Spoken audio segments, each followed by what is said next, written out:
Vamos lá. Primeira coisa que eu quero deixar de ideia para vocês, a gente é ortodontista. Então a gente cuida muito de oclusão, tá? Então a gente tem que olhar uma oclusão e saber quais problemas a gente tem ali, o que a gente tem para resolver. Tá? Então, quando a gente olha uma boca, né? O paciente está lá, não precisa de documentação, não precisa de nada. Ele está lá, ele está com a oclusão. Você pede para ele morder, você já vai saber qual uma oclusão ele tem. Então isso tem que ficar sempre na nossa cabeça. Não pode errar a hora que você olhar esse caso aqui, ó, e você vai enxergar uma meia classe 2. Todo mundo que está fazendo orto ou que vai começar orto tem que acertar o diagnóstico. A primeira coisa do diagnóstico aqui, ó, é saber que esse canino superior, ele tem que morder aqui, ó, atrás do inferior. Então a gente tem que levar ele para trás ou levar esse aqui para frente. Basicamente é isso que a gente tem que fazer. Um dos dois movimentos. Ou a gente vai mesializar aqui, ou a gente vai distalizar aqui, ou vai fazer meio a meio. Vai fazer metade, metade. Tá? Essa é a primeira coisa que a gente tem que olhar aqui e já começar a entender, tá? Então, eu já deixaria aqui, ó, anotado e guardado que eu tenho uma classe 2, meia, do lado direito. Eu preciso arrumar isso, tá? Olhando essa foto aqui ainda, a gente não pode deixar passar que tem uma mordida cruzada. Ó, então o molar está cruzado, o pré está cruzado e esse molar está descruzado. Olha a importância de colocar um tubo aqui, ó, e levar o fio até o segundo. Só de fazer isso, esse molar já começa a descruzar, tá? Então olha a importância de você fechar o diagnóstico e começar a arrumar isso, tá? Esse caso é de um aluno, é caso do Tomás, tá? E então eu já deixaria aqui classe 2 meia direita e mordida cruzada. Duas coisas, dois problemas, um em cada sentido. Um no sentido anteroposterior e outro no sentido transversal, né? Então, duas coisas aí importantes. Ó, ele precisa aumentar aqui, né, para corrigir isso. Então, duas coisas importantes aí para poder arrumar. E, para nossa sorte, do lado esquerdo, ele é classe 1. Classe 1 travada, né? Então, ele é classe 1 travada. Então, a dica mais importante, dica não, né? O raciocínio mais importante que a gente tem que fazer quando você tiver uma classe 2 de um lado e uma classe 1 do outro lado, você tem que perguntar assim, ó, qual linha média está correta com a face? Ou você pode perguntar assim, a linha média superior está centrada na face? Então, se eu tenho classe 1 desse lado e classe 2 do outro lado, automaticamente eu tenho que ir para a face da paciente. Porque olha o tamanho do desvio de linha média. E se a linha média superior estiver errada, a gente tem obrigatoriamente que distalizar aqui. Se a linha média inferior estiver errada, obrigatoriamente a gente tem que mesializar aqui. E são mecânicas completamente diferentes. Então, se você bater o olho, nesse caso aqui, ó, e viu essa meia classe 2 e ficou com vontade de usar elástico, você vai errar feio. Mas vai errar muito feio, tá? Por quê? Porque essa classe 2, ela é só de um lado e o erro dela é mandibular. Então, quando eu olho a face dela, é a linha média superior que está errada. Então, obrigatoriamente, a mecânica tem que ser na maxila. Então, a gente não pode errar isso de jeito nenhum, tá? Não pode errar isso. Agora, como a gente vai fazer essa distalização? Aí tem várias maneiras, tá? Aí a gente pode fazer de várias maneiras. Eu vou dar uma sugestão para vocês aqui de como eu faria, tá? Basicamente, para não errar esse caso aqui, ó, a gente tem praticamente dois caminhos, tá? Dois caminhos. O primeiro, o caminho mais difícil, é colocar um mini implante aqui, IZC, tá? Um IZC aqui, um elástico corrente aqui no canino e distalizar todo esse bloco. Por que esse é o caminho mais difícil? Porque você tem que distalizar 1, 2, 3, 4, 5, 6, 7 dentes para corrigir a linha média. Então esse caminho é muito difícil. Só que você vai ter que distalizar só 4 milímetros. Aí você corrige 4 milímetros, você coloca o canino em classe 1 e centraliza a linha média. Daria super certo, tá? Por isso, é possível esse caminho. Você poderia escolher esse caminho e não estaria errado, embora ele seja um caminho um pouco mais difícil. E o caminho que mais me agrada, quando precisa corrigir linha média, que é extração de um pré-molar. A gente extrai esse pré-molar aqui, ó, tá? Então, a gente pode extrair esse pré-molar, e aí, olha que fácil, você precisa distalizar 1, 2 e 3 dentes, tá? Então, fica muito mais fácil fazer isso. Qual que é o grande perigo de você fazer a Éxodo 14? Eu deixaria talvez a Éxodo 14 como primeira opção, em vez de segunda, tá? Só que eu colocaria um mini implante aqui, ó. Um mini implante interradicular para colocar o canino no lugar do pré, tá? Então, o grande segredo aqui, pessoal, é você ficar de olho no molar. Então, durante todo o tratamento, você tem que lembrar que esse pontinha do molar superior, ela vai terminar encaixada aqui, ó. Então, você está podendo aqui mesializar só 2 milímetros do molar. E aqui você precisa distalizar 4. Então, sim, você pode extrair esse pré-molar, colocar um elástico em cadeia do canino até o molar. Esse canino vai começar a entrar em classe 1, só que a hora que esse molar estiver em classe 2 total, travado, essa hora, obrigatoriamente, você tem que pôr o mini implante aqui, ó. Senão, esse molar vai tudo para frente, você não coloca o canino em classe 1 e não corrige a linha média. E não confia em BTP, em ancoragem, essas ancoragens que botão de Nance, essas ancoragens assim, porque elas não são efetivas, tá? Então os dois caminhos vão envolver mini implante. Um caminho, você vai precisar extrair o siso, colocar o IZC e distalizar 7 dentes. E o outro caminho, você vai ter que extrair um pré e distalizar o canino, tá? Então basicamente são esses dois caminhos que você tem nesse caso, tá? Agora, onde começa a aparecer as dúvidas? As dúvidas começam a aparecer agora. Por quê? Embora parece que essa seria a decisão mais fácil do tratamento, essa não é a decisão mais fácil do tratamento. Porque nisso a gente corrigiu só a classe 2. E a mordida cruzada? E a mordida em topo? Como que a gente vai corrigir isso, né? Então, a mordida cruzada talvez seja a grande sacada desse caso. Por quê? Porque você poderia pensar em fazer uma expansão, mas não é um paciente jovem, tá? Você poderia pensar em usar botão e elástico, né? Colocar um botão na palatina do pré e usar um elástico transversal aqui, ó, que vem da palatina até a vestibular do molar inferior, né? Só que esse movimento, ele é capaz de descruzar, descompensando o caso, mas ele provoca extrusão dos dentes posteriores. E se a gente extruir os dentes posteriores, essa mordida aqui, ó, se abre. Ela já é em topo, ela já é aberta. Se você usa elástico transversal, ela vai extruir mais ainda, e aí você vai ficar com uma mordida aberta. Então, essa não é a melhor opção para descruzar essa mordida aqui.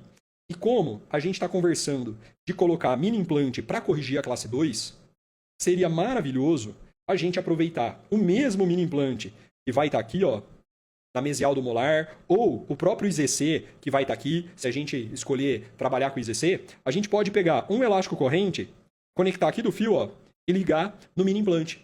Por quê? Porque esse movimento, ele vai gerar intrusão, mas ele também vai gerar vestibularização. Então a gente vai ter intrusão, que para a nossa mordida em topo é maravilhosa, e vai gerar também vestibularização, jogando o molar para fora.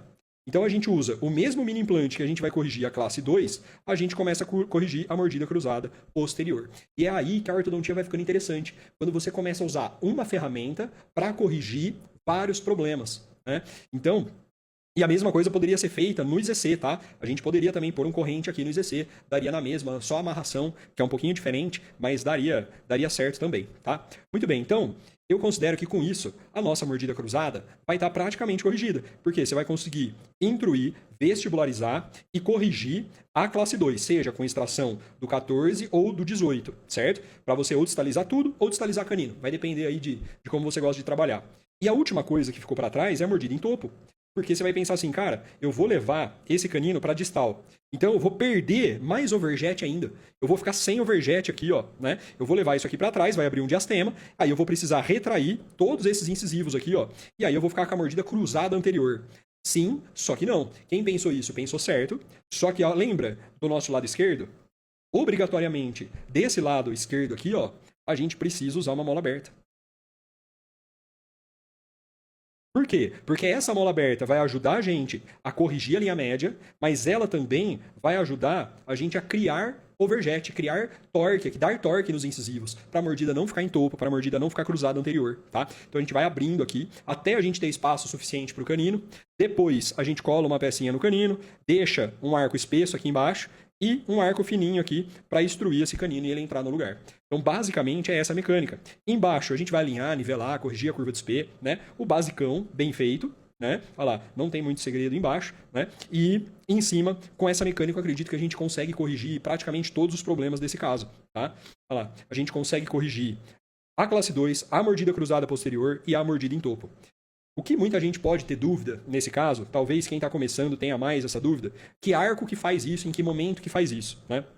Então aqui, ó, o Tomás já acertou de não colocar peça nesse canino, porque não é o momento agora, né? Ao mesmo tempo que a gente estiver distalizando esse canino, aí sim faz sentido a gente abrir o espaço aqui, ó, né? Então, ao mesmo tempo que a gente vai fazendo uma mecânica, a gente já vai fazendo a outra.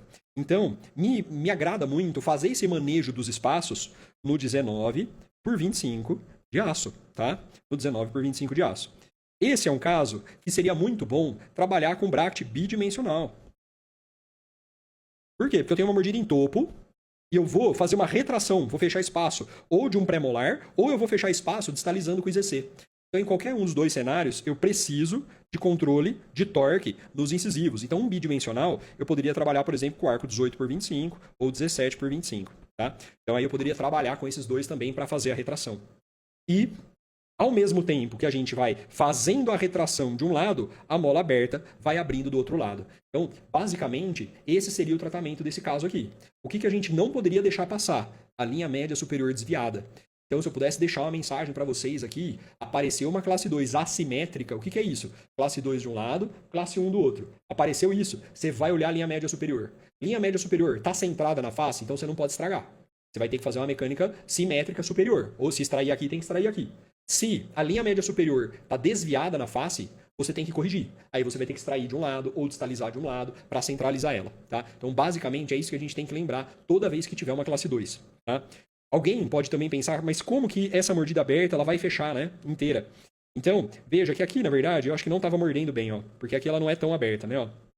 Então, geralmente, quando a gente vai fazer uma mecânica de fechamento de espaço, a gente usa um arco 19/25 de aço com curva reversa. Então, se a gente fosse fazer aqui, ó, a mecânica de fechamento de espaço, a gente ia colocar um arco 19/25 de aço, mas ele não é plano, geralmente. Geralmente ele é assim, ó, uma curva acentuada. Mas nesse caso aqui, a gente não vai usar curva acentuada. A gente vai usar ele plano.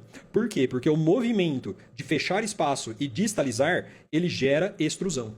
Quando você gera extrusão, você fecha a mordida onde ela está aberta, tá? Então essa é uma outra sacada importante aí, que vocês precisam guardar isso. Beleza? Alguém tem alguma pergunta desse caso? Casinho interessante, hein? Facinho de errar. É um caso aí que quem colocar, talvez outra coisa, que alguém já perguntou uma vez. Por que usar o elástico de classe 2 está errado, né? Porque dá vontade, né? Você olha aqui, ó. Você olha essa classe 2 meia e dá vontade de usar um elástico de classe 2. Aqui, ó.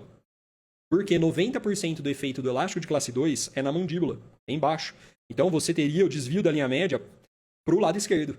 E aí você teria as duas linhas médias erradas, tá? Então esse é um caso que a gente evita utilizar elástico de classe 2. Além disso, você ainda poderia ter efeito de extrusão do molar, né? Que vai abrir mais a mordida. Então ele seria aí uma péssima mecânica, embora a gente esteja muito acostumado a colocar elástico de classe 2 nos casos de meia classe 2. Opa, dúvida só sobre o fio com mini implante para descruzar a mordida. 18/25 aço com elástico corrente no mini implante. Ô Tomás, para descruzar, é legal fazer isso no fio redondo. Então, como nesse caso aqui, ó, a hora que tiver um mini implante, por exemplo, aqui, ó, na mesial do molar, interradicular, MPO, né, da Morelli, de 8 milímetros por 1,5. A hora que tiver esse mini implante aqui, pode ser no fio de níquel titânio, pode ser no fio de aço, no fio 0,18 de aço, por exemplo, tá? Ou um 0,20 na Itai. Pode ser um fio redondo, porque a gente quer vestibularização. Então, eu quero perder esse controle. Eu quero o fio fino. Então, a hora que você fizer isso, ó, vai ser maravilhoso, tá bom? Porque aí você vai fazer uma mecânica descontrolada de vestibularização, que é justamente o que a gente quer. Depois, Tomás, uma dica importantíssima, tá? Vai chegar uma hora que você vai colocar um fio retangular de aço. Nessa hora que você colocar o fio retangular de aço e ele começar a ler o torque, pode ser que ele comece a cruzar de novo. Nessa hora, cara, seria muito legal você amarrar com um fio de amarrilho o fio no mini implante, para não deixar ele lingualizar ou ele palatinizar de novo, tá? Então depois que tiver descruzado, já descruzou, amarra o arco bem amarrado no mini implante, só para você evitar a recidiva, tá? Ou deixa um corrente ali pouco ativado, tá bom? Os incisivos superiores aceitam vestibularização? Esse pode ser um efeito colateral da mola aberta ali no 23? Já respondeu. Isso. Exatamente. E essa pergunta é muito boa, porque realmente a gente pode pôr a mola aberta aqui, os incisivos vão vestibularizar do lado esquerdo, mas eles vão retrair do lado direito. Então eles não vão terminar super vestibularizados, tá? E uma outra coisa importante, mas eu já avaliei a face dela. E a única coisa que mudaria aqui, ó, é se essa face fosse biprotrusa. Então, se a gente olhasse essa face, né, quisesse retrair todos os incisivos, retrair superior e inferior, se fosse essa situação, aí a gente poderia pensar em mais extrações, em extração de 3 press, tá? Mas como a gente não quer isso, então a gente vai manter esse perfil como tá, por isso uma extração só, tá bom? A gente vai manter uma extração só do lado oposto à linha média que está desviada, beleza?